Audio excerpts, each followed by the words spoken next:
All right, you crazy kids, here's your lecture on electron configuration. Now, before we jump into this lecture, we're going to talk about probably locating stuff. And I'm going to tell you the probable location for me. So right now, I'm going to give you 4 pieces of information that are going to lead to my probable location. All right, I am in Massachusetts, I am in my home, I am in my office, and I am sitting in a chair. So, with those 4 pieces of information, if you knew my house location, which I will not tell you, you could find my general location. But am I actually going to be right here if you come looking for me? No, I could be downstairs, I could have gone to the market, I could have gone on vacation. But generally speaking, that's where I am located when I am teaching. Now, electrons are very similar. We use quantum numbers to describe their general locations. All right? In order to describe orbitals, the general location of electrons, we use quantum numbers. The quantum number is the end result of the Schrodinger wave equation, which we don't have to deal with. They're going to tell us the properties of atomic orbitals, the probable location of electrons, and the properties of electrons in those orbitals. There are 4 quantum numbers. Now, all of that sounded pretty confusing, but what it comes down to is the 4 quantum numbers give us information about the electron's probable location. We're going to go through the 4 quantum numbers today. We're going to show you how this leads you to kind of understand where the electron is located in the atom, and then we're going to give you some rules behind electron configuration in this lecture. That's our goal. So our first quantum number, and that first quantum number for me was the state I lived in, Massachusetts, but we're going to talk about something a little bit different now. We're talking about the electron. The first quantum number is the principal energy level. Okay? If you remember Bohr's model for the atom, we had like 1, 2, 3, these energy levels. We call this the ground state, excited states. It's not really anything different. However, we call these now shells because they're orbitals, 3-dimensional locations, and not just like an orbit.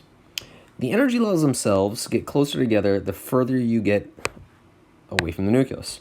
So here I've drawn 7 different shells. And you can see how the distance between 1 and 2 is pretty good, but the distance between 6 and 7 is very small. So the further you get away from the nucleus, and here's my nucleus, my atom, the energy levels get closer and closer together, and that means the energy between them gets less and less. The closer you are, the lower the amount of energy. The further you are away from the nucleus, the more energy that's in that orbital. Now, I've drawn 7 different shells here, like I said, and notice how there's 7 periods on the periodic table. Coincidence? I think not. We'll get to that in a little bit. But for now, that's the first quantum number. It tells you about the energy level, or the shell, of the electron. Our second one, the angular momentum quantum number, and you don't need to memorize angular momentum quantum number, but you do need to memorize SPDF. The angular momentum quantum number is the shape of the orbital. If you recall in a previous lecture, I said there are different shapes of these orbitals. Some are spheres, and some are these like weird dumbbell shapes, and some are these clover shapes. They are very strange. We're going to talk about them in terms of a letter. These letters signify different shapes of orbitals. So the S shape, and if I draw 3 dimensions here, so we have your x-axis, your y-axis, and your z-axis. So that's x, y, and z, so you know I'm going in 3 dimensions. This shape is a sphere, all right? It looks like this, and that's a probable location for, you can find that electron. Once again, that is the S shape. The P shape is a little bit more complex. It looks like a dumbbell. So here we have X, Y, and Z, and your dumbbell shape kind of looks like this. I don't really like that. Let's try again. Maybe if I go with a thinner line. Oh, this is much better. So this is the P shape of the orbital. We're going to try one more time. Whoop. All right. Maybe if I don't pick up my pen, I won't have 2 shades. All right. So there's my P shape. We call that a dumbbell shape. We have our D shape next. X, Y, and Z. And your D shape is a clover. Looks like that. And finally, we have our F shape.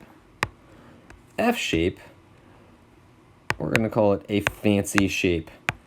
The F shape is very weird. One of the F orbitals kind of looks like this.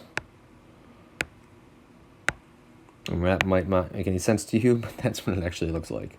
So back at it, once again, this is the second quantum number. These are sublevels, and these are the shapes of the orbitals. You do need to memorize SPDF, and you need to memorize the shape of an S, a P, a D, but you don't have to memorize the shape of an F because it's kind of nonsensical. S is a sphere, P is a dumbbell shape, D is a clover shape, and F we will just call a fancy shape for now. Now you may question how you're going to remember SPDF. I always like to say you send a PDF. So PDF is a file type. If you're ever going to apply for a position anywhere in the world, your resume should always be sent as a PDF. Okay, so this is a life lesson along with some chemistry, but you send a PDF. The reason why is if you send a Word doc and the person you're sending your Word doc to has a different, level of Word or an outdated level of Word, it's going to get all messed up and the resume is going to look garbled. But if you send a PDF, your resume is always going to look exactly how you want it to look. So that's a fun little fact for you and a way to remember SPDF. Our third quantum number is the magnetic quantum number. You don't need to know that name. However, you do need to know that this stands for the orientation of the orbital about the nucleus. The S does not really have any other orientations because it is a sphere. You can't really change the orientation of an S. However, a P, you can have a PX, a PY, and a PZ, or three different possible orientations of the P orbital. PX, PY, and PZ would look like this.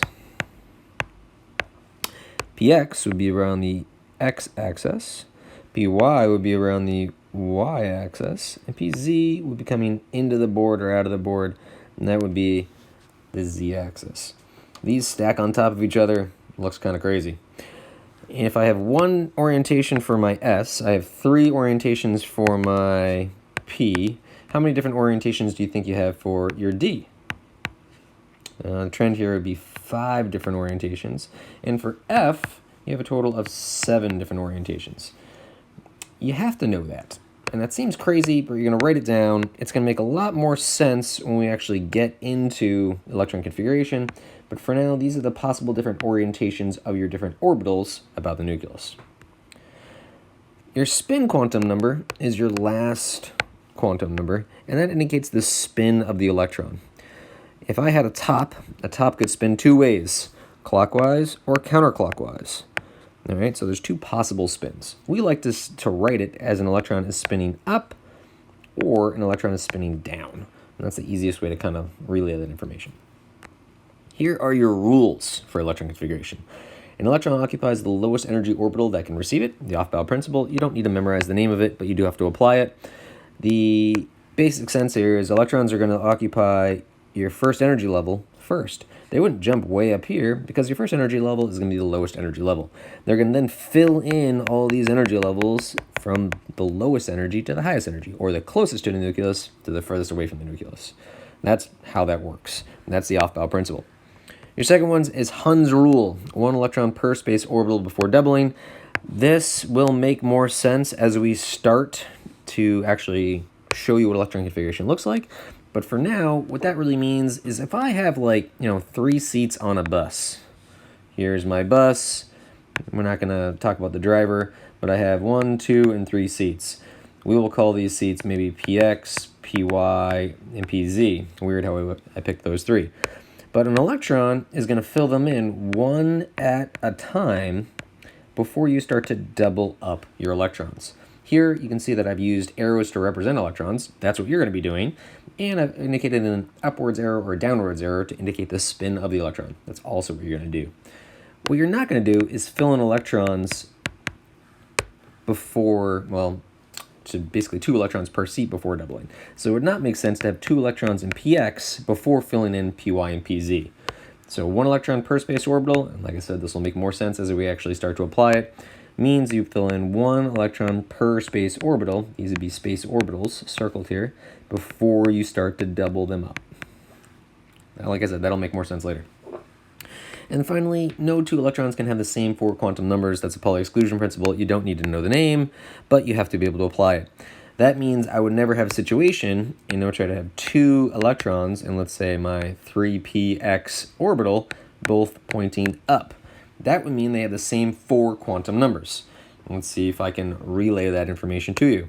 Your first quantum number would be the 3. That's the third energy level. Your second quantum number would be the p. That means that it's in the p shape, or a dumbbell. Your third quantum number is going to be the orientation, the x. And the fourth quantum number would be the spin, here. But here you can see I have 2 electrons in the same location in the same spin. That would be incorrect. I would have to have the second electron in that location pointing down or having a different spin to have it make sense.